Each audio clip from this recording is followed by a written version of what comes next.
एक बहुत पुरानी कहावत है कि जिनके खुद के घर शीशे के हों वो दूसरों पर पत्थर नहीं उछाला करते, लेकिन नए भारत में कुछ लोग पत्थर भी उछालते हैं, डंडे भी चलाते हैं। वो ये श्योरिटी लेते हैं कि शीशों को चकनाचूर करके ही थमना है, ना उससे पहले ना उसके बाद रुकना है। लेकिन पत्थर सही दिशा में ना उछाला जाए तो कई बार उल्टा मुंह पर आकर ही गिर पड़ता है और मुंह फूट जाता है। कुछ ऐसा ही प्रकाश राज के साथ हुआ है।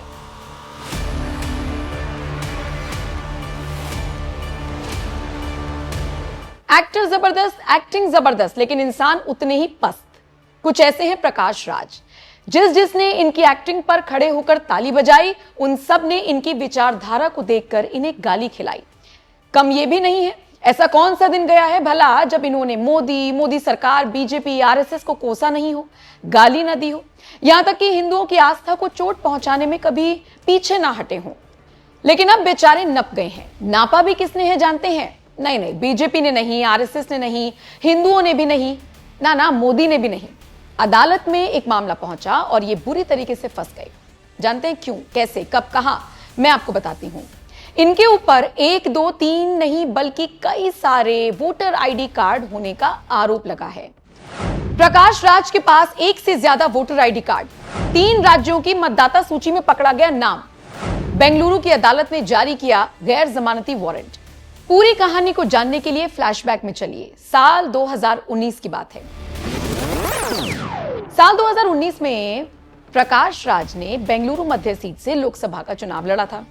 उसी वक्त वकील दिलीप कुमार ने हलासूरू गेट पुलिस स्टेशन में एक शिकायत दर्ज कराई थी। उनका कहना था कि राज के पास 4 राज्यों के मतदाता पहचान पत्र हैं। उनका यह भी दावा था कि प्रकाश का नाम कर्नाटक, तमिलनाडु, तेलंगाना की मतदाता सूची में है और यह चुनाव संबंधी नियमों का सीधा उल्लंघन है। मतलब किसी रिपोर्ट में दावा है कि 3 राज्यों में, किसी में दावा है 4 राज्यों में। शिकायत में भी यही बात कही गई। पुलिस ने दिलीप की शिकायत को सीरियसली नहीं लिया। इसके बाद वो पुलिस कमिश्नर के पास पहुंच गए, चुनाव आयोग से संपर्क किया, लेकिन उनकी मदद किसी ने नहीं की। थके हारे दिलीप ने अदालत का रास्ता चुना। कोर्ट में मामले की सुनवाई हुई और प्रकाश राज को कथित तौर पर 2 बार समन भेजने की बात भी सामने आई है। उनको समन के जरिए निर्देश दिया गया कि वो उपस्थित हों, लेकिन प्रकाश नहीं आए। बार बार गैर हाजिर रहने वाले प्रकाश को अब अदालत ने गैर जमानती वारंट थमा दिया है। ऐसे में अब उनकी गिरफ्तारी की संभावना बढ़ गई है। प्रकाश राज कभी भी हो सकते हैं गिरफ्तार। 17 फरवरी को पहला समन, 17 मार्च को दूसरा समन और 12 जून को तीसरा गैर जमानती वारंट जारी किया गया है। मामले की अगली सुनवाई 25 जुलाई को होगी। अगर इस बार भी प्रकाश राज पेश नहीं हुए तो उन्हें गिरफ्तार किया जा सकता है। आरोप लगे तो क्या बोले एक्टर? संगीन आरोप लगे तो एक्टर ने कहा कि वो केवल तमिलनाडु में ही अपने वोट का इस्तेमाल करते हैं और दूसरी जगहों पर उनका नाम नहीं है। हालांकि पहले भी वो इस तरह की बयानबाजी करते रही हैं।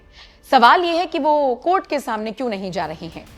अब सच क्या है, झूठ क्या है, ये तो प्रकाश राज ही बता सकते हैं। लेकिन बड़बोले प्रकाश को एटलीस्ट थोड़ा संयम तब रखना चाहिए जब उनके ऊपर खुद ऐसे सीरियस आरोप लग रही हो।